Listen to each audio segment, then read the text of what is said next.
میرے ایک کزن ہیں, میں ان کا نام نہیں لوں گا, شاید وہ پوڈ کاسٹ سنتے بھی ہوں گے. انہوں نے میوزک چھوڑا not because of religious reasons, اور انہوں نے مجھے بتایا کہ میں نے دین کی وجہ سے نہیں چھوڑا. انہوں نے کہا کہ, اور ایسی بات نہیں ہے کہ وہ دین کی کوئی ریزن نہیں تھی, لیکن he wanted to make this thing clear. وہ کہتے ہیں کہ میرے ایموشنز کو ڈکٹیٹ کرتا تھا میوزک. بالکل ایسے کہتے ہیں میں صبح نکلتا تھا گاڑی پہ, میں یہ والا جانرا لگاتا تھا تو سارا دن میں ایسے رہتا تھا, میں دوسرا جانرا لگاتا تھا تو میرا موڈ ویسے رہتا تھا. وہ کہتے ہیں کہ how could I let music dictate my emotion. تو میوزک کے بارے میں میں نے کہیں پڑھا تھا کہ میوزک شیطان کی اذان ہے, دا کال آف سیٹن. آپ دیکھیں کہ میوزک آپ کو کن چیزوں پہ موٹیویٹ کرتا ہے, کہ آپ کے کیا ایموشنز آتے ہیں. صحیح. آپ کا حرام ریلیشن شپس کا دل کرتا ہے, آپ کا فارنیکیشن کا دل کرتا ہے. آپ نے پورنوگرافی کی ایگزامپل ابھی دے دی. میوزک سننے کے بعد آپ کو کوئی نیکی کا کام تو ذہن میں نہیں آتا نا, کہ میں کسی کی مدد کر دوں, میں کوئی اچھا کام کر لوں, نماز پڑھ لوں. آپ کو سارے الٹے کام ذہن میں آتے ہیں. جس طرح انسانی روح کو تسکین ملتی ہے قرآن مجید سے, اس کا ایگزیکٹ اپوزٹ ہے شیطان کے ساتھ. شیطان کین ناٹ اسٹینڈ دا قرآن. سبحان اللہ, ویری ٹرو. آپ یقین کریں کہ کٹنگ لانگ اسٹوری شارٹ, مجھے رقیہ کرنے کا ایک موقع ملا, اور ملٹیپل ٹائمز میں نے رقیہ کیا کیونکہ وہ میرے فیملی کا کیس ہی تھا. اور رقیہ تھوڑا بتا بھی میں ہماری آڈینس کو شاید نہ دے دوں, رقیہ کوئی یہ نہیں ہوتا کہ کوئی خاص چیز ہے. رقیہ کا مطلب بیسکلی یہ ہے کہ وہ آیات یا قرآن مجید کا کوئی بھی پورشن آپ کسی بندے کے سامنے جو کہ یا تو پوزیسڈ ہو, یا اس کو کوئی فزیکل پین ہو, یا کوئی اس کو اسپرچل مسئلہ ہو. یعنی کہ اللہ نے قرآن سورۃ الفاتحہ کا ایک نام شفا ہے, شفا ہے. قرآن مجید کو خود اللہ نے جو ہے وہ شفا سے تعبیر کیا ہے قرآن مجید کے اندر ہی. تو اس کو ریسائٹ کرنے کو رقیہ کا ایکٹ کہتے ہیں, اور وہ اللہ کی اجازت سے اگلا بندہ ہیل ہو جاتا ہے. دس از واٹ رقیہ از. اچھا, جو شیاطین ہیں وہ رقیہ اور آذان اور اقامت وہ یہ برداشت نہیں کر سکتے.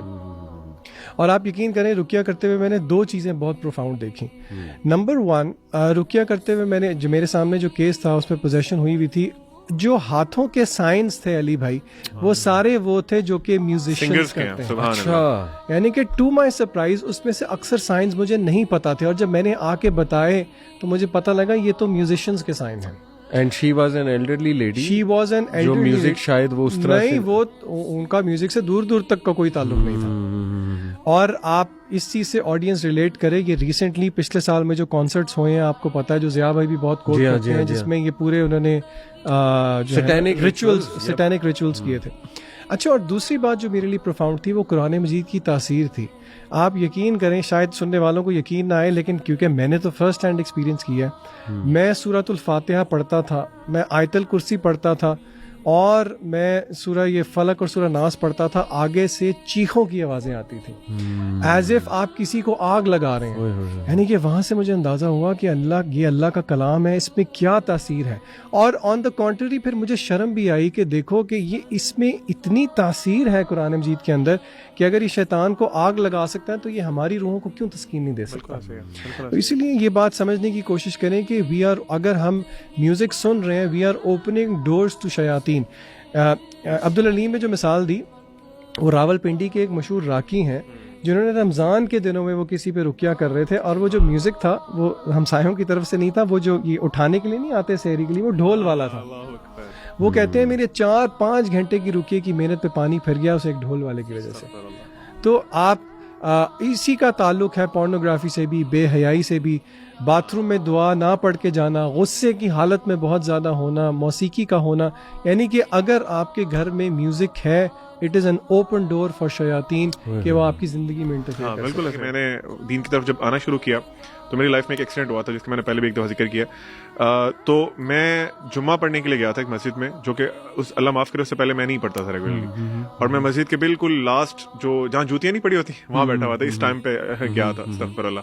تو امام صاحب نے ایک بہت زبردست خطبہ دیا, ایمان بوسٹنگ خطبہ تھا. اس کے بعد انہوں نے نا مطلب ایک ہوتا ہے نا ٹریڈیشنل سٹائل, اس طرح نہیں, انہوں نے ہاتھ کھڑے کروا کے نا پرومس لیے کہ آج کے بعد آپ کون پرومس کرتا ہے کہ آج کے بعد میوزک نہیں سنے گا. اچھا. تو میں ذرا نا پمپ ہوا تھا سن کے خطبہ, میں نے ہاتھ کھڑا کر دیا. اور وہ اللہ کا اتنا بڑا احسان ہے کہ اللہ تعالیٰ نے, ویسے تو اللہ معاف کرے کہ بعض اوقات چیزیں آگے پیچھے ہو جاتی ہیں, لیکن اللہ تعالیٰ نے اس میں اتنی ہیلپ کی کہ میں نے اسی وقت پہ ڈیسائیڈ کیا کہ اب نہیں میں نے سنا. میوزک سننے والا بھی گناہ کرتا ہے. آدم علیہ السلام سے بھی گناہ ہو گیا, ایک بحیثیت بشر ایک انسان ہوتے ہوئے گناہ ہو گیا. جیسے کہ اسکالر سمجھاتے ہیں کہ ابلیس سے بھی گناہ ہو گیا. ابلیس نے بھی اللہ تعالیٰ کی بات نہیں مانی, آدم علیہ السلام نے بھی بات نہیں مانی. اللہ نے ایز این اینٹی ڈوٹ یا ایز اے تھیراپی قرآن مجید بھیجا. جب اللہ نے آدم علیہ السلام کو جنت سے اتارا تو سورہ بقرہ کی کیا آیات ہیں؟ فَإِمَّا يَأْتِيَنَّكُم مِّنِّي هُدًى فَمَن تَبِعَ هُدَايَ فَلَا خَوْفٌ عَلَيْهِمْ وَلَا هُمْ يَحْزَنُونَ. اللہ نے کہا کہ اب تمہیں میں نیچے اتار رہا ہوں, تمہارے پاس ہدن ہدایت آئے گی. الہدا قرآن مجید ہے, جس نے اس کی پیروی کر لی فمن تبع ہدایا فلا خوف علیہم ولا هم يحزنون. اس سے ہمیں گناہ اور قرآن کا ایک تعلق پتہ لگتا ہے. گناہ ہم سے بھی ہوتا ہے, گناہ آدم علیہ السلام سے بھی ہو گیا, اس کی تھیراپی ہے قرآن مجید, نہ کہ ہم جو ہے اس تھیراپی کو چھوڑ کے جو کہ جس گناہ کی وجہ سے ہمیں بھیجا گیا تھا وہ اسی گناہ کی ایک نیچر کو ہم ریپیٹ کرتے تھے. پھر یہ لیرکس دیکھیں, تیرے نام سے جی لوں, تیرے نام سے مر جاؤں, تیری جان کے صدقے کچھ ایسا کر دوں. اللہ کہتا ہے کل ان صلاتی و نسکی و محیایا للہ رب ومماتی للہ رب العالمین. یہاں پہ یہ کس طرح کی ایلوژن کریٹ کی جا رہی کہ سب کچھ تو ہی ہے, پھر یہ ہم تیرے بنا اب رہ نہیں سکتے, تیرے بنا کیا وجود میرا. Is it true? میں نے لوگ دیکھے ان کے ہارٹ بریک ہوتے ہیں, شادی ہو جاتی, سب کچھ دن لگتے ہیں, بوائز تو خاص طور پہ کچھ دن لگتا ہے, ہاں کسی اور کے ساتھ چل جاتے ہیں. اور اللہ سورہ معارج میں کہہ رہا ہے کہ اس دن ایک بندہ اپنی معشوقہ کو سیکریفائس کرنے کے لیے تیار ہوگا کہ اللہ اس کو جہنم میں ڈال. معشوقہ چھوڑے, یوم یفر المرء من اخیہ و امہ و امی, ابو سے بھائی سے الگ الگ بھاگیں گے, یہاں تک کہ حاملہ اپنا بچہ ضائع کر دے گی.